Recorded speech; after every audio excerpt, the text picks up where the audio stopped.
Today is Saturday, and I will probably not release this video until Sunday. A lot has happened. Make a long story short, I went out for food both today and yesterday, and I ate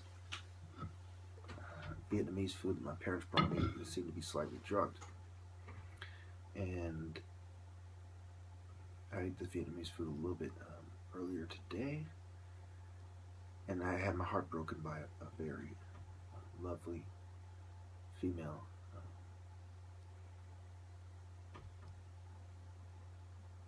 So it's going to mess up my experiment, obviously. And that's what you saw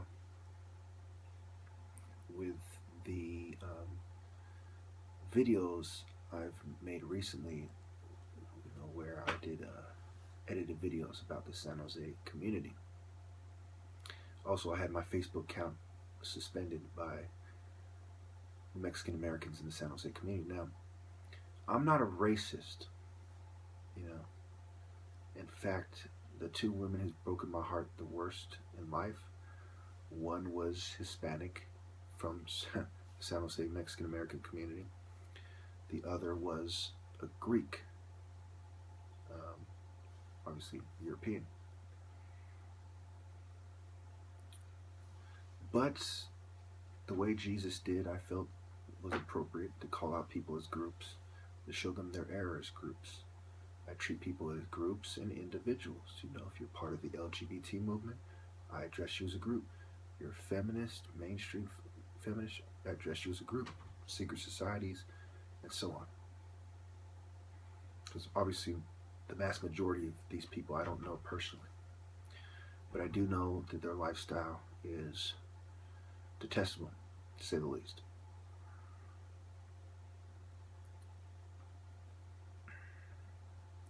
I've made some good videos. Tomorrow's the last day of the experiment. On Monday morning, I will release 2 songs. One of them I like very much. One is, it's okay. I like the lyrics better than the delivery. And my martial arts that I've been waiting to release for a while. I actually made it, I believe, I want to say the 11th or something like that, but no, it might have been the 11th. I didn't release it this week so people wouldn't get confused, because I said I will express myself as a warrior when I do martial arts, and other than that, I will make these videos in a suit to show that when I present myself to people, I can be very calm. And again, I don't agree with having to conform to social norms in order to avoid being drugged. But to destroy their argument, I did this experiment. And I shouldn't have had to do it, because when I went to University of Phoenix for 4 years, the majority of it was like 2.5 years on campus and less than 2 years online. Nobody wanted me to go to the psych ward. No one thought that I was behaving strangely or anything like that. And I was there for 4 hours at a time. So it is rather, an overkill to do this experiment. The bottom line is, I've never had a mental health problem in my entire life. And psychiatric abuse has been applied on me. It is rather wrong. It's not okay. Best years of my life are gone. I was disenfranchised, and I've made the biggest mistakes of my life because of psychiatry. I've been resisting psychiatry since they tried to start putting me in the system when I was 13 years old. And nothing but hardship, grief, and regrets has resulted. And I'm sure you all know that I am clear and, mentally healthy and capable of making my own decisions and my own judgments. especially on matters pertaining to my mental health. What they're doing is absurd, frivolous, egregious, facetious, downright wrong. It's rather regretful that some of my family have sided with them. It's sad that I've had, probably around a dozen videos interrupted with my parents bringing me drugs. I've had poems interrupted with my parents calling on the phone and asking if I'm okay on record. To my viewers who've been watching me for a long time, they know very well there's nothing wrong with me. They've seen so many proofs to that effect. I haven't just brought credence to my argument. I have definitively proven the psychiatry is wrong about me, and the society is wrong. I am one of the most righteous men in America, and I wouldn't be surprised if I was the most righteous man in America. I'm suffering because of the lack of good judgment in society, with mental health, with women, with law enforcement, with the legislators, the politicians, the governing class. It's not acceptable. And even if I wasn't smarter than they are, even if I wasn't better looking than they are, even if I wasn't from a more respectable family than they are, even if I wasn't the top martial artist, all this stuff wouldn't be acceptable.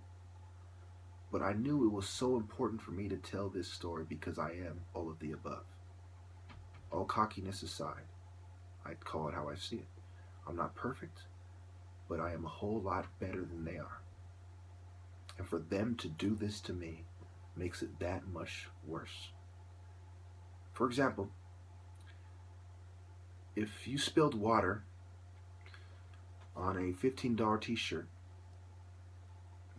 and had a little dirt in that water, you probably would just change your shirt. But if you brought back a nice suit from the dry cleaners and you spilled water on it and had a little dirt on it and it stained, you'd be upset. They're both articles of clothing. But sometimes when something happens to one thing, it is worse than something happens to something else. To waste the best and the brightest of each generation because of Babylon's system and its systematic repression and oppression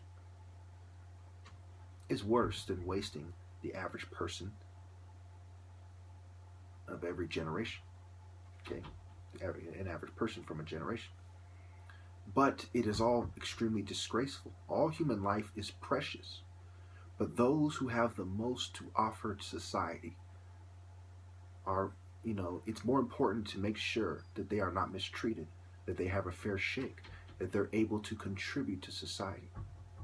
So under the guise of helping someone function and contribute to society, making it so that they do not function and do not contribute to society, and they're one of the best and brightest of your generation, that is abysmal, that is abhorrent, that is unforgivable. What they have done to me is unforgivable. Their greed and their indifference. And don't you see, to be complicit is a tragedy. I know you people all know better. All you shot callers who are ordering the gang members to do this and that. All you high-ranking military personnel. All you politicians. You all know what you're doing is wrong. You all know the only way to beat this thing is for people to unite together and to take it on. And you also know that if you confuse people about what is right, they will never unite.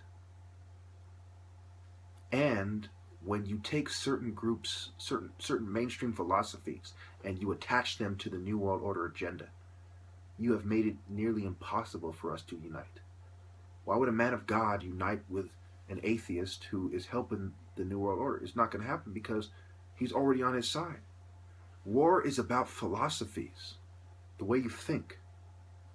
these Satanists, these feminists, these atheists, these LGBT people, no matter what they say, they will always have a less of a problem with what the New World Order is doing than the Christians and Muslims that the New World Order is targeting. Always. These people have been given positions where they can pick on these religious people who they see as the political opposition. Do you really think they have a problem with that? It might not sit well with them that there's a lot of preventable deaths, and some of the collateral damage is their people. But you have to see it like this. It's like a war where there's a bunch of gays, feminists, atheists, racists, eugenicists, the worst criminals, and Satanists on one side. And they use mental health, law enforcement, the military, the government institutions and civic institutions that they've infiltrated to help them fight this war.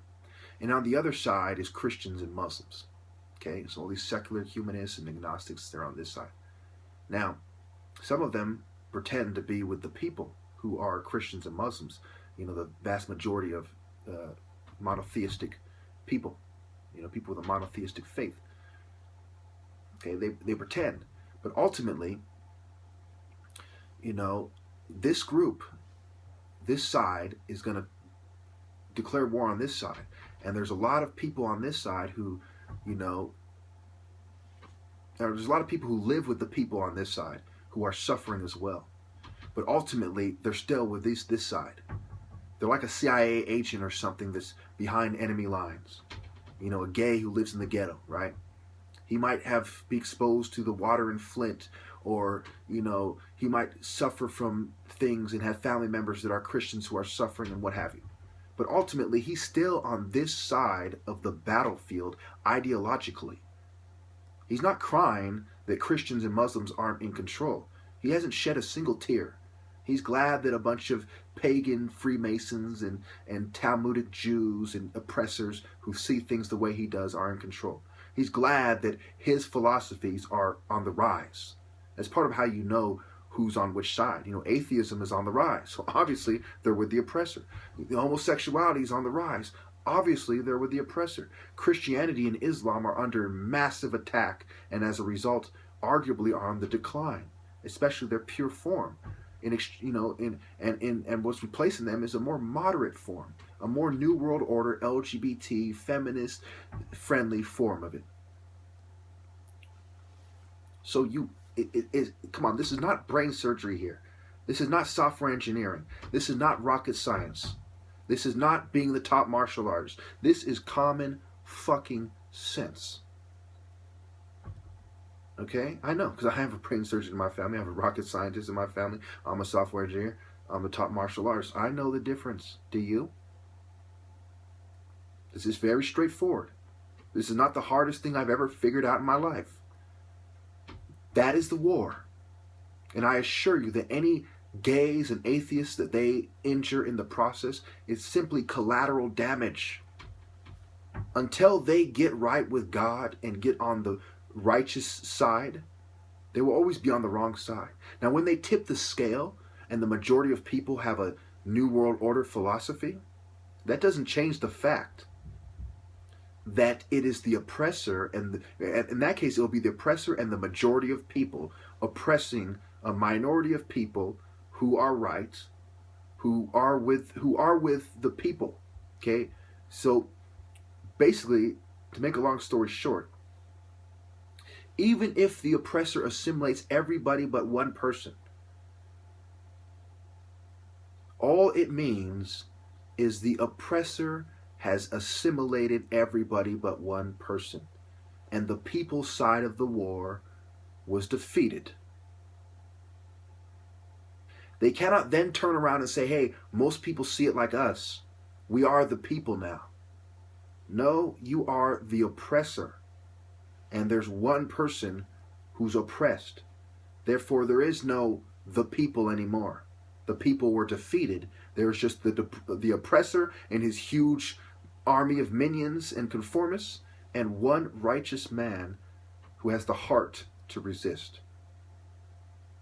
And I hope you understand the words that I have spoken in this video, because if you don't, you are at high risk of being part of the oppressor's minions. Thank you.